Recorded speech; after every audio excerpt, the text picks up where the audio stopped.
the broad overarching mission of Reclaim, which is the organization that I founded for this, is to change and challenge the narrative behind health and fitness in the fire service.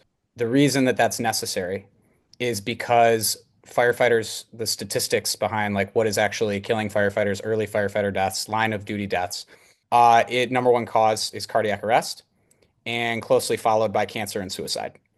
And a lot of those things are influenced by the habits that we have and the culture that is maintained around like the health aspects in the fire service. It's very easy to fall into negative habits because of like things like sleep deprivation, chronic stress, working 24-hour shifts. So the goal is to literally save lives by changing people's lives.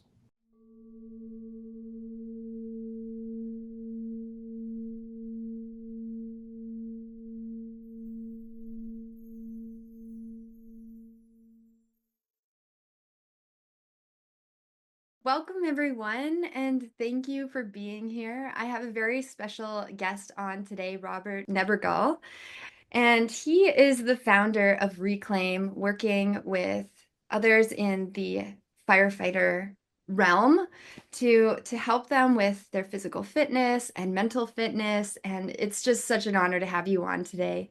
Thank you so much for having me, Ayla. I really appreciate the opportunity. I would love if you could just share with people a little bit more in depth of what you offer in this service. Absolutely. And before I do, I just want to give like a quick credit to you because outside of myself, I haven't heard many people talk about mental health in with the specific phrase, uh, mental fitness. Mm. And that is a really, really, really big sticking point for me, is to talk about it like that because I think it gives a little bit more autonomy back to the individual who is practicing it. Because if we think of it in the same way that we think about physical fitness, it gives you a kind of sense that there are things you can do, right? That it can ebb, it can flow, and that it can go up and it can go down. And more than that, it's a natural part of the process too, right? But when you talk about it in terms of fitness, it gives you that empowerment and it puts it in your hands as a way that it's not entirely out of your control. So I want to recognize that. That's really, really important to me. So I appreciate it. And I didn't put her up to that. Like she just said it, and that is literally I have a whole section in the program that I have that's dedicated to the idea, literally a module that's called mental fitness and like why we need to talk about it that way because the way that we talk about things matters. Okay, there's my little tangent. So love that. We're on the And same wave. yeah, so what I do is I work with firefighters primarily on improving their physical, emotional, and mental fitness as first responders. And why it's so hard and why it's such a hardship is most firefighters, not all of them, but most of them work at least 24-hour shifts. And that is due to like a history of the fire service. Back when it first got started, firefighters would work like 5 days, be home two. And then over the course of time, the job started to change and they started including more like medical response. They started including more ambulance response. And that part of the job changed, but the structure of how the fire service was organized did not. And so they reduced, they went from 5 days to 3 days. Now it's like 24 hours or 48 hours is the normal. But what comes along with that is an increase in call volume as you continue to increase the responsibilities of those involved with lower staffing. What ends up happening is there is chronic sleep deprivation, fatigue, and stress, right? And so under those circumstances, it becomes very, very difficult for an individual to, or a fire, let's be very specific, firefighters to prioritize themselves uh, and be present with their families and come home and live a fulfilled life. And over the course of an average career in the fire service is somewhere between 20 to 25 years. So when you compound those negative habits and what we use as coping mechanisms to deal with that stress and that sleep deprivation is usually the instant gratification, whether that's substance abuse, whether that's emotional outbursts, whether that's like a whole slew of things that will compound on those already negative presence in the fire service, over the course of 20 years, like that quantifies very large, right? And the statistics, the number one cause of death of on-duty firefighters is not them going out in a blaze of glory. Like that's what people they want to see. Watch Chicago Fire and they think it's this big dramatic finish, and really it's cardiac arrest, right? And followed by cancer and suicide at much higher rates than the general population. So what I'm trying to do with Reclaim and what it stands for is changing and challenging that status quo to ensure that the things that are under our control, that we take them and we use it so that the cost of our service, instead of it being 30 years of an early death, it is only something like 2 or 3 years. And I do believe that the difference between that, because even if you do everything right, everything, this job is still one of service and of sacrifice. And you should understand that when you sign the dotted line, that you can do everything perfect. You're probably still going to have some years off of your life. But what's made up in the difference, it could be the difference between 30 years and three. And that difference is going to be made up in the coping mechanisms that we employ to right that ship, so to speak. But now I'm also wondering, like, was there something that happened or a moment where you were just, this is my mission, I have to do this or make this shift or change in this industry? Okay, I have three stories that I'm going to share with you. They'll all be fast. I promise I'm not going to rant at you. But the first story is like my prime directive, which is the very first mentor I had in life at the age of 17. You ever have a conversation that like you can trace back and you're like, that conversation changed my life. It changed the trajectory that I was moving in. And it came up and I was going this way. And then all of a sudden I veered off in this direction and I can trace it back to this conversation. My mentor said something in passing. We weren't even talking about this concept, but he said it in passing and it forever changed my life. It was, we were talking about how do you change the world? Like, really? He sat down and he looked at me and he said, Robbie, there are two ways that you change the world. You either change people's lives or you save them. Everything else misses the mark. And Mm. that was my moment. I was like, oh my God, forever, like ran with that, got obsessed with it. Everything I've done, every decision that I've made, I wasn't always a firefighter, but every decision that I made, even before I got into this industry, was sitting down and asking myself, is it gonna check one of those boxes? And what I've come to find out often in this process is that when you change people's lives, often that also leads to saving their lives, especially with stuff like what we're talking about. So that is the why. It's always been my why. What I've done has changed, but why I have done it has never changed. Now, Mm. to answer your question more directly, like why this specifically, there are two stories, and they are drenched in tragedy. The first one was I had an uncle in the fire service, and he's a big reason why I got into this line of work.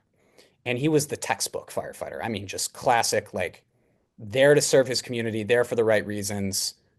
Everybody loved this guy, and he loved this job so much he retired from a department near me. And he went, and once he was getting his pension and stuff like that, he said, I want to keep doing this. And he went and worked at another department. He started all over. And when you start at a new fire department, you're on something called probation. You're a probationary firefighter. So he went from being a battalion chief, very, very far up the chain, to all the way back down, lowest on the totem pole, and working on an ambulance again. That's the kind of guy he was. And 6 months into his retirement, he died. And he left behind two kids and a widowed wife. And he was in his early 50s. The second story is actually something that happened at my department. And we had a captain. His name was Captain Jeffrey Brozich. And we got a call at the station at about 3 in the morning, pretty normal. And we're getting up and we're waiting in the truck. And I'm probably going to divulge something here that maybe like I shouldn't say to the public, but like sometimes like when the alarms go off, not every time somebody like sometimes people sleep through, like we're sleep deprived, right? So sometimes when those tones go off, if you're a heavier sleeper, people don't get up. So like this is something that happens just right off the rip. That is something. But again, it doesn't happen to everybody simultaneously. So what you do in that situation is you go in and you help them get up, right? You say, "Hey, dude, we got a call." So we're sitting in the truck waiting for Cap, and they're sitting in the truck waiting for Cap, and they're like, "Oh, I'm gonna go get him up." And he was found on the floor next to his bunk, and he had had a heart attack. We don't know when, but the crew that was working, my unit, had to do CPR on somebody that they know. I do CPRs all the time. And like the harsh truth is, if you're going to survive in this line of work, like you get used to it, right, wrong, and different. Like to survive, like there is a level of separation that you need to have to continue performing the job that you're doing. And I hate that like it does become a part of like a routine. You get used to doing it. And but this is different, right? Like this is somebody that you know. This is somebody that you've broken bread with. This is somebody that like you know their family, you know their kids, Yeah. and then you got to do CPR on them. And the thing is, for both of these stories, like they're not unique. They're not unique to me. They're not unique to my department. They're not unique to my uncle's department. This is happening like way more frequently than it should. I've been in the fire service for a little over 3 years, and there have been 4 suicides in neighboring departments. Like, this isn't normal. And there's something going on that is making these situations like more prevalent. And if there are things that we can do, like actions we can take to stop these things from happening, then I'm going to do something about it. And those are my personal motivations, right? Outside the numbers, outside the statistics, like those are the personal stories that I will carry with me for the rest of my life. Mm. But if I can save somebody else's uncle or another department's captain from that happening, like that will be unquantifiable. Or if I can change a firefighter who brings that information back to their department and spreads that, and maybe you start a chain reaction, right? That butterfly effect. I might not be able to see it. It is unquantifiable, but that's why. We got to start a fire in the fire department. Yes, exactly. I'm gonna run with that.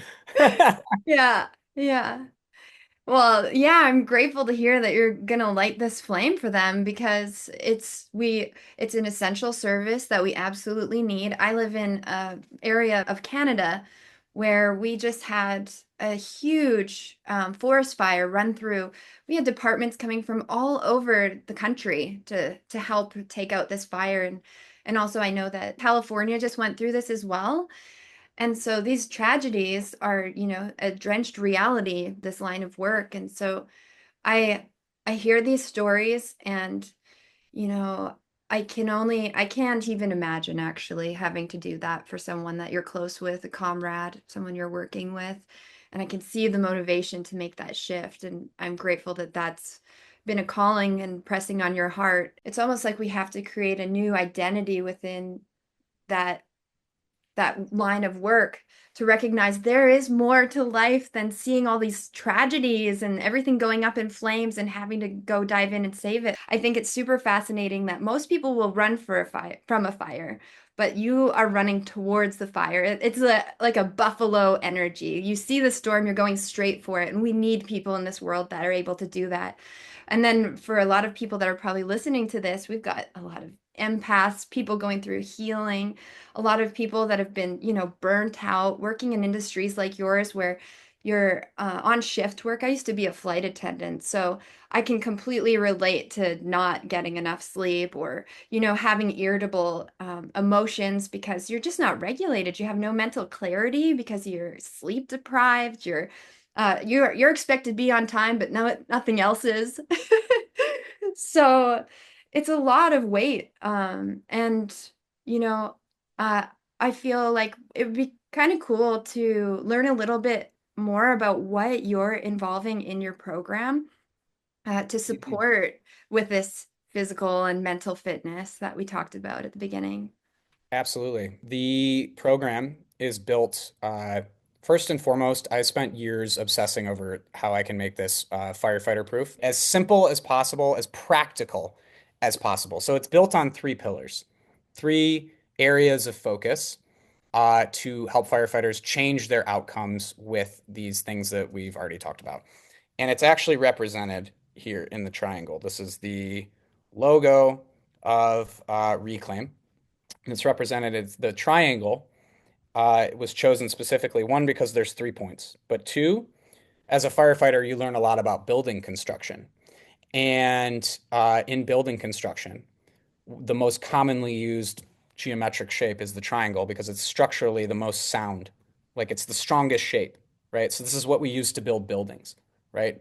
Buildings are made of triangles. That blew my mind. Like it's like that is literally like buildings are just a bunch of triangles put together. That's the one thing, but it represents the 3 points of the program, which is the mental fitness, nutritional fitness, and physical fitness.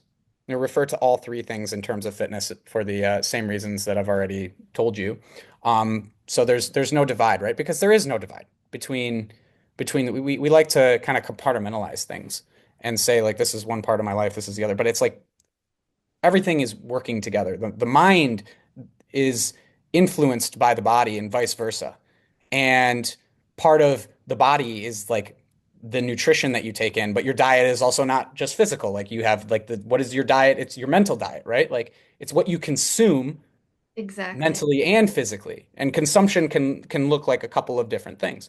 So the program focuses on how can we hone in on these three concepts around physical fitness because there's a certain amount of physical requirement to do a job like this.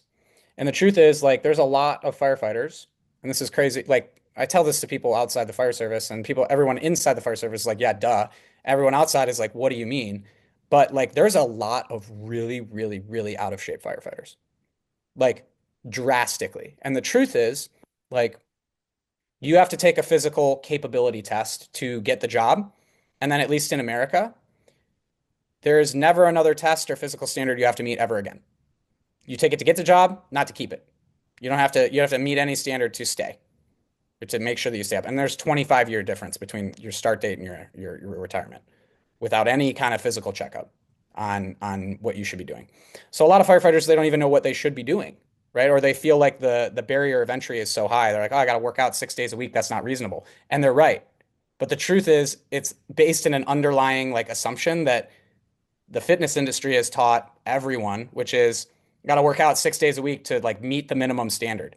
And I'm here to tell you that that's just not the case, and it's certainly not practical for most people, but especially firefighters.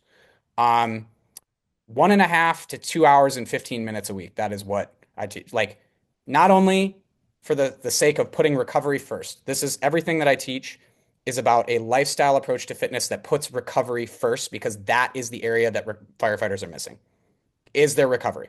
So we start with the problems first, and then we branch out from them with solutions rather than beating our head against the wall with just what we've been told. Start with the problem, find a solution to it. So finding that middle ground with the physical fitness and teaching people to rewire their understanding of like what is actually required. If it's not 16 hours a week in the gym, that's a part-time job. I understand why that's unreasonable. But could you do an hour and a half a week? That's a lot more. And then when you do, that extra 15 hours, 14 and a half hours that you would have been spending in the gym now open up in your life to find balance with the other things that make it worth living, right? Whether it's your family, your kids, your friends, your side job, whatever it is, you now have that time to allocate to those other things that make it worth it. Nutrition, right? The uh, the truth is, in the United States, like it's like taxes, right? The most important things that we should have been taught growing up in grade school are like left up to your own devices. You're like, figure it out. Nutrition and taxes. It's really important. You need these things. They like really have significant impact on your life, but like you just have to figure it out, right? So it's providing a basic understanding of nutritional science, combining nutritional fitness is the combination of nutritional science, like a basic understanding. I'm talking like fourth grade math, like super simple fourth grade math, nutritional science, combine it with like skill in the kitchen. And when you put those two things together, it makes your life really, really, really enjoyable and satisfactory. And so when you make it enjoyable, doesn't feel like you're sacrificing. Most people don't stick to their diet because they feel like they're sacrificing too much. This isn't enjoyable. And Mm. nobody wants to do that for their whole life. So it's about giving you a lifestyle approach that you never have to change because, like, why would you? You're enjoying it so much. Lastly, the mental fitness, which is probably my biggest sticking point. You can find a lot of other firefighter programs out there. A lot of them are going to talk about like suck it up, buttercup, and push through fatigue. And I just don't think that's practical. And I also believe that there's a significant gap with the conversation around mental health, especially with a group as like prideful and traditional as firefighters. That stigma is still like enormous. Even recently, somebody remarked to me that if you have a problem in this job, you probably shouldn't be doing this job. And that is all over the place. And that is like part of the mission, right? Is to change that narrative because that's a part of it. And like the thing that's going to take you through 25 years in this career is going to be your mindset, your mental health, right? Your ability to deal with tragedy when it happens. And the answer and the key phrase there is win because you spend all day dealing with everybody else's emergencies. What happens when you still have to do that and then you have one of your own? Like, what are the habits in place that we do from a mental perspective, the mental training, the mental reps? Like, what's your mental strength training to be a warrior, right? That is what we're talking about. A modern day warrior, to be a master of your actions rather than a prisoner of your reactions. And that is the aspiration that it should be of every firefighter on the planet, right? That's a Because we aren't. beautiful aspiration for everyone. I think you could Yeah, repeat that again. That was amazing. thank you. But yeah, no, that's inspiring, I think, for everybody listening. That, yeah, master, what was it that you said? Master of your, Be a master of your actions rather than a prisoner of your reactions. And that's oh, the thing, right? Like it's about responding, not reacting. A reaction is instant.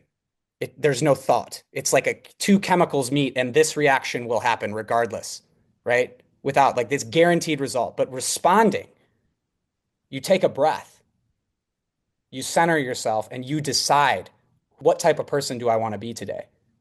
And that's the thing, like this situation, this person that I'm dealing with, this person that's spitting in my face, literally, like that has happened. It's like, okay, wipe the spit off, and you go, you do not get to decide the type of person that I'm going to be today. Like, I get to decide that. And then respond, whatever responding well looks like to you, do that. Like that best version of yourself, respond how they would. And then someday you'll wake up and find that you've become that person. And that's what the mental fitness is about. It's about sustainable habits that will take you throughout a career and hold you to that standard. And so that's built in like practices behind neuroplasticity, neuroscience, uh, things that can actually change brain chemistry, brain through brain imaging and that are research backed. Like we know that the brain has the power to change itself, right? To rewire itself. Like that's isn't it that's crazy, right? Like the brain can change its when I first heard that, I was like, what? Like it can literally rewire its neural pathways. Like your thoughts yeah. can change your thoughts.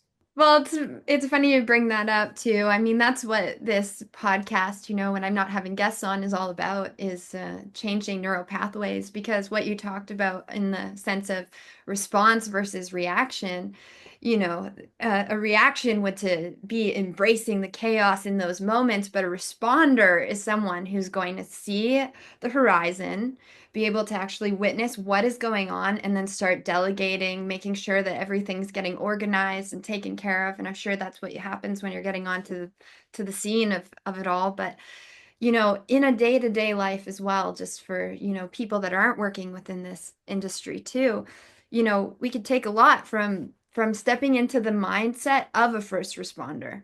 Because the first responder isn't sitting in the ego going, oh no, this is happening to me.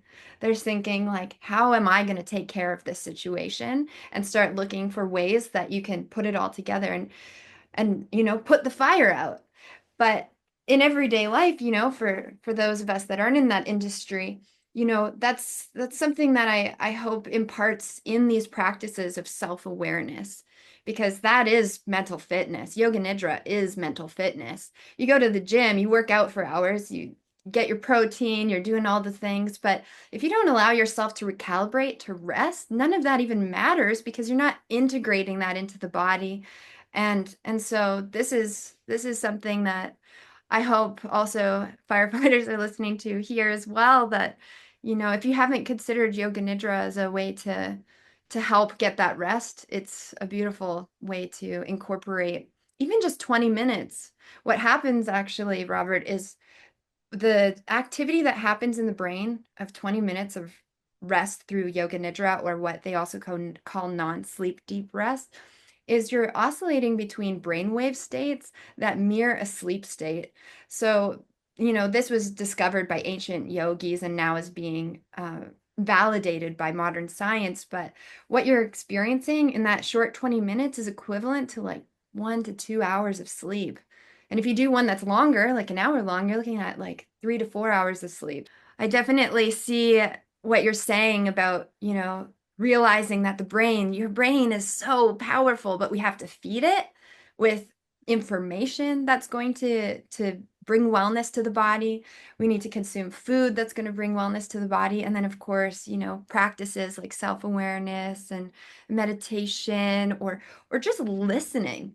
The practice of listening, I think, is something that's so underestimated that we're so busy having something to say or to talk about that if you really get down to it, say working with someone in your scope, actually listening and hearing what's going on in there rather than trying to like solve the problem, but just receive it, that's probably magical too. And that's a thing that we do, right? Like that's one of the biggest things for firefighters is understanding, especially like personal relationships, right? Like you kind of train your brain, right?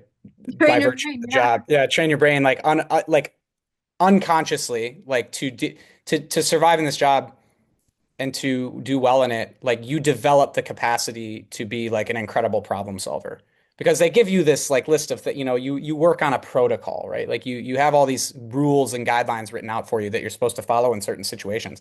But it cannot cover the variables and the chaos of like a structure fire or an intense medical call. Like it just can't. So like there come these moments of clarity where you're like, there's no book for this. Like they can't have envisioned this situation.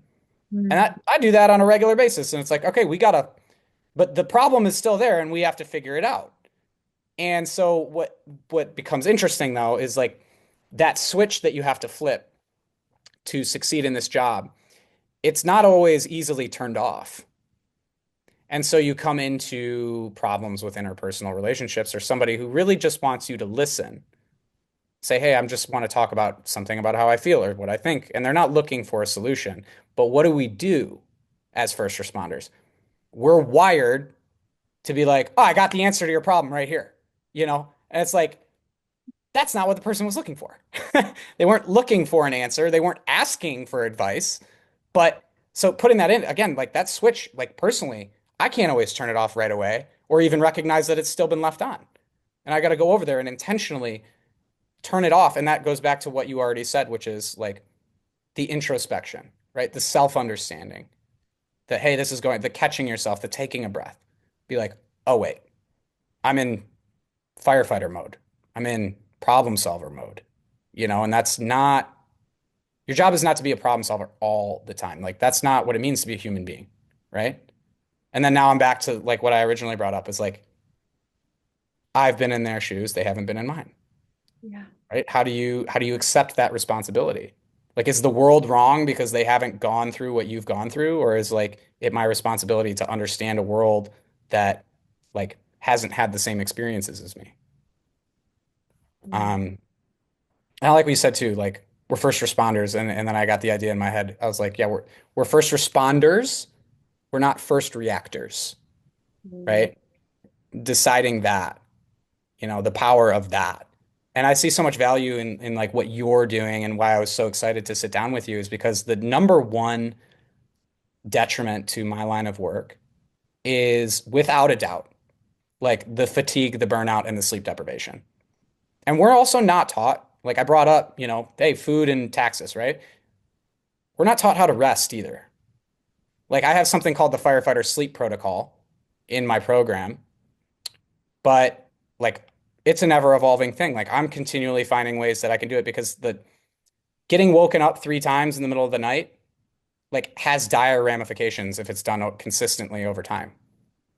And so I see a very, very large potential for like the work that you do to have an incredible benefit if it can be brought into the fire service as a whole. Like that kind of practice. Like what would be better than telling somebody who lost 4 hours of sleep that if they can learn a practice that might be as restorative as the sleep that they lost in a quarter of the time, that is a that is a huge, huge, huge benefit to a community like mine. So I want to thank you for that too. Like, and it's because of that I'm very interested in learning more because if I can, I want to take it back. That is something that could, again, the number one detriment. Like, how do you rest in a career that doesn't let you rest?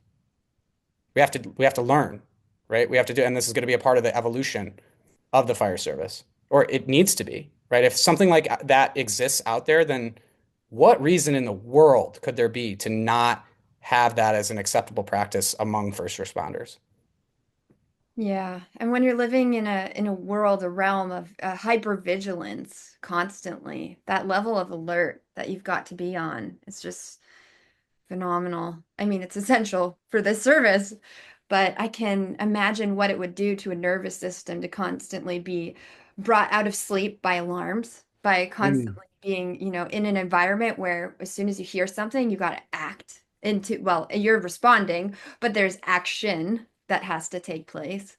And Hmm. it's interesting because what it's coming down to is that reactions are actions that we repeat. And this is where it gets put into the subconscious mind. It becomes a part of the patterning, and we repeat that pattern, and then that pattern becomes second nature.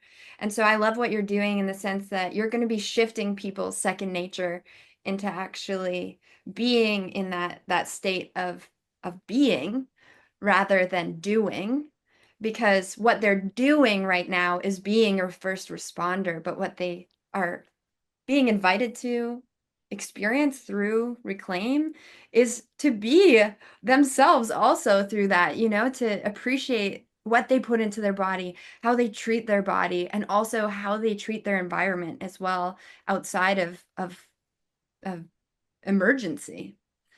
So, thank you so much for the work that you do. This is essential for everyone to hear, because we don't know, we just all look up to you guys and think they got it all together, with their hard hats and their fire axes and all the things, great mustaches. You don't have one Some today, of us, but I don't grow a I, good I have mustache. to Some do of a us. stereotype. If you watch Robert on TikTok or Instagram, he's so funny. We're talking about a serious topic and a serious issue, but I like that you also bring humor into this and make light of some of it as well, and I hope that draws people in as well. It is, and I appreciate you saying that. Thank you. And then, of course, when are the doors open to Reclaim? They're open right now. My community is open to any firefighter listening to this or otherwise. It's a free community where you can come in and get the resources that I've highlighted around mental health, nutritional health, and physical health. Those will that and that community and those resources will always be free because I am not going to gatekeep the information that can actually significantly impact this line of work. So that is my commitment to you if you're listening to this is that if you need a place to get started, you can find it there. And not only can you find it there, but a community of like-minded firefighters that are there to support. Like something really cool is being built there. And that community is finding bonds and camaraderie that I it's only the community's only been open since January 10th.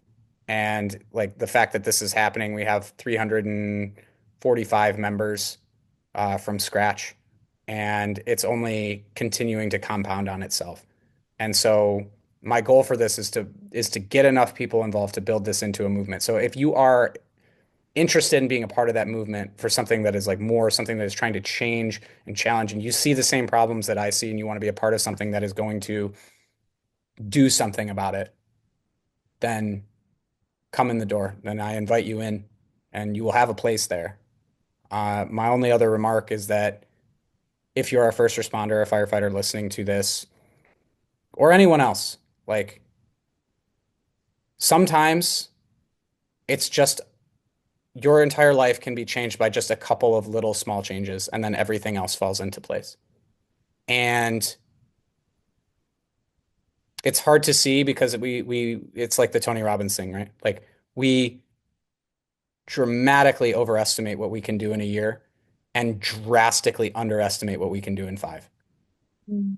And these things that, like you said, like people become second nature. They feel like I am this way. There's no way. Like I've always been this way. And the truth is that nobody is any way like what we are, we've learned to be. And as we've learned to be that, like sometimes it's so reinforced over time that, yeah, it feels like that is second nature. That is who I am, and it can't be changed.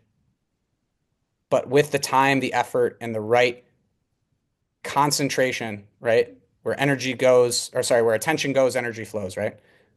Where that change can be found is in places and communities like what I am talking about. And it goes back to one thing, which is if you want to go fast, go alone. But if you want to go far, then go together. And that's what I have for you. Thank you for that beautiful reminder and also for creating a community for firefighters and this knowing now too that you're offering this from your heart and creating this free space for everyone. Wow, I had no idea. That's so incredible. Robert, it's been so amazing having you on the show today, and I hope that all of you gathered something beautiful from what he shared or inspiring, and maybe it ignited a fire within you as well. So please let all of your first responders hear this message. If you want to share or like this or have anything that you'd like to share, I'll leave all of Robert's links in the show notes so that you can connect with this group. And again, thank you. Thank you for being here, Robert. Thank you so much for having me.